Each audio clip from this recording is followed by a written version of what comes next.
I don't think anybody in his family, his friends, his relationships, his spouses had any idea what he was doing. It gives me the chills to think I had talked to him, had known him. That's where I got my kicks, I guess, was... Some killers act out of rage. Some kill for revenge. Some leave behind clues because deep down, they want to be caught. But then there are people like Israel Keyes.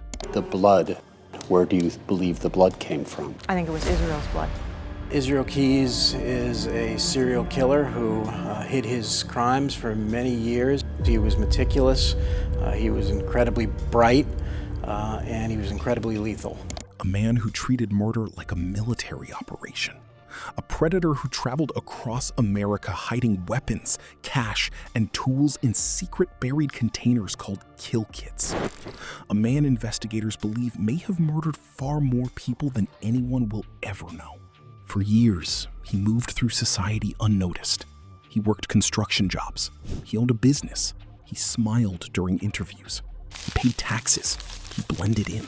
And while living what looked like a normal life, authorities say he was hunting strangers across the country.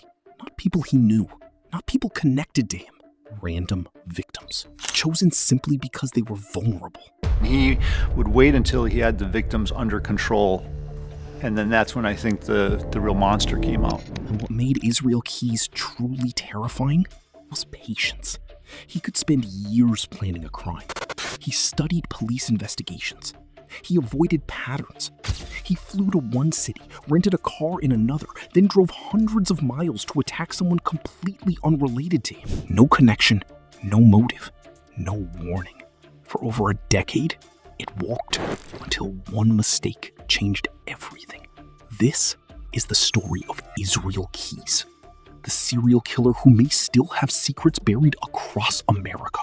Chapter 1: Early Life. Israel Keyes was born on January 7th, 1978, in Richmond, Utah. At first glance, his childhood looked ordinary.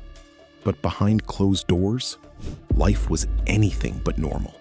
He grew up in a deeply religious family with strict beliefs.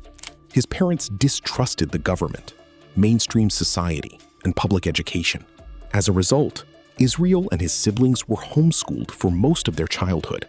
Eventually, the family moved to remote areas of Washington state, living in isolation, surrounded by forests and farmland. Friends later described the family as extremely withdrawn. The children had limited interaction with outsiders. Investigators would later wonder if this isolated upbringing helped shape Keyes into someone emotionally detached from other people. But unlike many serial killers, Israel Keyes did not grow up constantly getting arrested or attracting attention. There were no major warning signs visible to the public, no traumatic crimes, no shocking incidents that made neighbors suspicious. Instead, he learned how to appear normal, and that ability would later become one of his most dangerous weapons. 2. As a teenager, Keyes became fascinated with violence, weapons, and survival skills. He spent time hunting in remote wilderness areas. He learned how to move quietly through forests, how to use tools, how to stay unnoticed, skills that would later become horrifyingly useful. At some point during his teenage years, investigators believe his violent fantasies became darker. Years later, Keyes admitted he began thinking about murder long before he committed his first known crime. And unlike impulsive killers, he was patient, very patient. Chapter 2: The Making of a Predator. In 1998, Israel Keyes joined the United States Army. He served at Fort Lewis in Washington and trained as an infantryman. Military life sharpened the exact skills he already loved: discipline, navigation, weapons handling, organization, planning. People who knew him described him as intelligent, calm, and capable. Nothing about him screamed serial killer. That was the point. After leaving the military, Keyes settled in Alaska. He started a construction business. He dated. He raised a daughter. To neighbors and customers, he looked like a hard-working father trying to build a normal life. But according to the FBI, this was also the period when he was secretly committing murders across the United States. And what separated Keyes from many serial killers was strategy, Most serial killers operate close to home. They attack people within familiar areas. Eventually, investigators find patterns. Israel Keyes understood that. So he created a system designed specifically to avoid detection. He traveled constantly. He paid in cash. He used different vehicles. He avoided using phones during crimes. He attacked in states far away from where he lived. Sometimes he flew to one location and drove hundreds or even thousands of miles before committing a crime. Then there were the kill kits, perhaps the most chilling part of the entire case. Years before some attacks, Keyes buried buckets filled with supplies, guns, ammunition, zip ties, cash, chemicals, tools. He hid them in remote areas around the country, then later returned when he was ready to commit a murder. This level of preparation shocked investigators because it meant the crimes were not spontaneous. They were planned months or years in advance, and authorities fear many of those hidden kits were never found. Chapter 3: The Unknown Number of Victims. One of the most disturbing parts of the Israel Keyes case is uncertainty. No one knows exactly how many people he killed, not even the FBI. During interrogations, Keyes admitted to multiple murders, but he rarely gave complete answers. Sometimes he smiled. Sometimes he joked. Sometimes he refused to speak. Investigators believe he enjoyed controlling information. Even after capture, the FBI officially connected him to several murders, but many investigators believe the true number may be significantly higher, possibly over a decade of crimes, possibly victims spread across multiple states. And unlike many serial killers, Keyes specifically targeted strangers. That made him incredibly difficult to track. There was no connection between victim and killer, no shared workplace, no shared neighborhood, no personal history. Imagine trying to solve a murder where the suspect flew across the country, Rented a car, attacked a random stranger, then disappeared back home. That was the nightmare investigators faced. Even today, the FBI continues examining missing persons cases that might be connected to Keyes, and some families may never know what truly happened to their loved ones. Chapter 4: Bill and Lorraine Currier. One of the most horrifying crimes linked to Israel Keyes happened in Vermont. In June 2011, Bill and Lorraine Currier disappeared from their home in Essex, Vermont. They were an ordinary married couple, quiet, hardworking, well-liked by neighbors. Then one night, they vanished. At first, investigators had almost nothing. No signs of robbery, no obvious enemies, no clear suspects. The case became a mystery. But more than a year later, after his arrest, Israel Keyes confessed. According to investigators, Keyes had flown into Chicago, then rented a car and drove nearly 1,000 miles to Vermont. Why Vermont? Because he had buried a kill kit there years earlier. That detail stunned investigators. Years earlier, he had already prepared for future murder. On the night of the attack, Keyes allegedly entered the Currier's home while they slept. He tied them up and abducted them. The couple were taken to an abandoned farmhouse. There, according to Keyes' confession, he murdered both of them. Their bodies were never recovered. For investigators, the case revealed just how methodical Keyes truly was. This was not a chaotic killer acting on impulse. This was someone capable of crossing multiple states, selecting random victims, and disappearing without evidence. And even more terrifying, the Curriers were chosen almost at random. Wrong house, wrong night. That was all it took. Chapter 5: Samantha Koenig. The crime that finally exposed Israel Keyes happened in Anchorage, Alaska, and it began on February 1st, 2012. 18-year-old Samantha Koenig was working alone at a small coffee stand. It was late. Business was slow. Then, Israel Keyes arrived. According to investigators, he approached the stand shortly before closing time. He wore a mask. He carried a gun. Under threat, Samantha was forced to leave with him. What happened next shocked even experienced investigators. Authorities say Keyes abducted Samantha and took her to a shed near his home. There, she was murdered. But Keyes did not stop there. In one of the most disturbing details of the case, he left Alaska shortly afterward and went on a cruise with his family, as if nothing had happened. When he returned, investigators say he staged Samantha's body to create a ransom photograph. The image was horrifying. Using the photo, Keyes demanded money from Samantha's family. Then, he dismembered the body and disposed of the remains in a frozen lake. The case terrified the public because it revealed a level of emotional detachment that was almost impossible to understand. Investigators later described Keyes as someone who could switch between normal life and extreme violence with terrifying ease.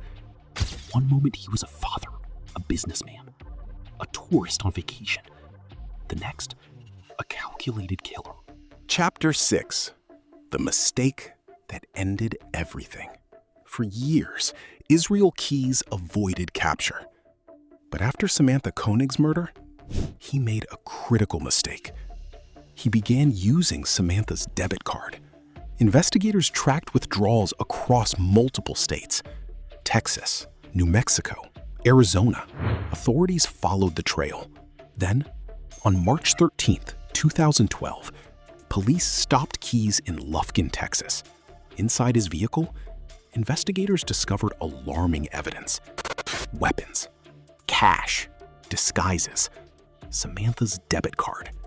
At first, police did not fully realize who they had arrested.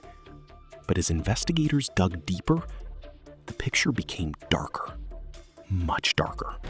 Soon the FBI became involved. And during interrogations, Israel Keyes began revealing pieces of the truth. Only pieces. He admitted to murders. He described kill kits. He talked about traveling across the country looking for victims. But he rarely gave full details. Investigators tried to understand him. But Keyes controlled conversations carefully, quietly. Sometimes he spoke calmly about horrifying crimes. Other times, he refused to cooperate. One thing became clear very quickly. Authorities were not dealing with a typical criminal. They were dealing with someone who had spent years studying how to avoid being caught. Inside the interrogations. The interrogation videos of Israel Keyes remain some of the most unsettling ever recorded. Not because he screamed, not because he lost control, but because of how calm he appeared. He often spoke in a relaxed tone. At times, investigators even heard him laughing. It was deeply disturbing. FBI agents tried to understand his motives, but Keyes resisted psychological labels. He did not want to be seen as weak. He did not want investigators analyzing his childhood or emotions. Instead, he described murder almost like a compulsion mixed with strategy. At one point, investigators believed Keyes may have enjoyed the planning as much as the violence itself. The preparation, the secrecy, the control. He carefully avoided patterns. He deliberately selected victims of different ages and backgrounds. He changed methods. Why? Because he knew patterns help police catch serial killers. And for years, his strategy worked. Investigators asked him directly how many people he killed, but Keyes avoided giving a precise number. Some believe he enjoyed leaving investigators uncertain. Even in custody, he maintained control. At times, he appeared concerned about media attention. He did not want his daughter exposed to details of his crimes. Yet at the same time, he had committed acts of extreme brutality. That contradiction made him difficult to fully understand. Some experts believe Israel Keyes may represent a rare type of organized serial killer, one driven less by public attention and more by the private satisfaction of getting away with murder. Chapter 8. The FBI Investigation. As investigators searched through Keyes' history, they uncovered a massive trail of travel records: flights, rental cars, hotel stays, ATM withdrawals, phone records, The scale of his movements was staggering. Authorities discovered that Keyes had traveled extensively across the United States for years. Washington, Oregon, Texas, Vermont, Alaska, Arizona, New York, and many more. The FBI created timelines, trying to match his travel with unsolved disappearances. But there was a major problem. There were too many possibilities. Because Keyes targeted strangers and moved constantly, connecting him to specific crimes became extremely difficult. In many cases, there was simply not enough evidence. And investigators feared that some victims may never be identified. The FBI publicly released information, hoping families or witnesses might come forward. Even today, investigators continue reviewing possible connections. Some experts believe Keyes may have committed crimes dating back to the late 1990s. Others caution that not every unsolved case can be linked to him, but almost everyone agrees on one thing. Israel Keyes was far more dangerous than authorities initially realized. Chapter 9: The Final Days. After months in custody, investigators hoped Israel Keyes would continue cooperating. They wanted names, locations, victims, answers for families, but those answers would never fully come. On December 2nd, 2012, guards discovered Israel Keyes dead inside his jail cell in Anchorage, Alaska. He had died by suicide. Authorities also found drawings made in his own blood. The disturbing images only deepened the mystery surrounding him. And with his death, many questions died too. How many people did he really kill? Were there more hidden kill kits? How many families still have no idea what happened to loved ones? Those questions remain unanswered. For investigators, the frustration was enormous. Because unlike many serial killers who eventually confess everything for attention, Keyes took much of the truth with him. Some believe that was intentional, a final act of control. Chapter 10: Why this case terrifies investigators. There have been many serial killers in American history, but Israel Keyes continues to disturb investigators for one specific reason. He adapted. He learned from the mistakes of other killers. He understood forensic science. He understood criminal investigations. He understood patterns, and he deliberately tried to avoid all of them. In many ways, he represented a modern type of serial killer. Mobile, patient, organized, invisible. Most people imagine serial killers as suspicious loners hiding in dark basements. But Israel Keyes looked ordinary. That's what made him dangerous. He could stand beside you in a grocery store, sit beside you on a plane, smile during a conversation, and no one would suspect anything. Even investigators admitted that if he had not made mistakes after Samantha Koenig's murder, he might have continued killing for years, possibly decades. And somewhere across America, there may still be hidden evidence buried underground, waiting to be discovered. The story of Israel Keyes is not just the story of a serial killer. It is the story of how dangerous someone can become when intelligence, patience, and violence combine. For years, he existed almost like a ghost, traveling unnoticed, planning quietly, leaving behind fear and unanswered questions. And even now, investigators cannot say with certainty where all his crimes began or ended. Somewhere, there may still be families searching for answers, still wondering what happened, still waiting. Because Israel Keyes confessed to enough murders to prove he was a serial killer. But perhaps the most terrifying possibility is that he never confessed to all of them. If you enjoyed this documentary, make sure to subscribe, leave a comment, and share the video. And remember, sometimes the most dangerous people are the ones who look completely ordinary.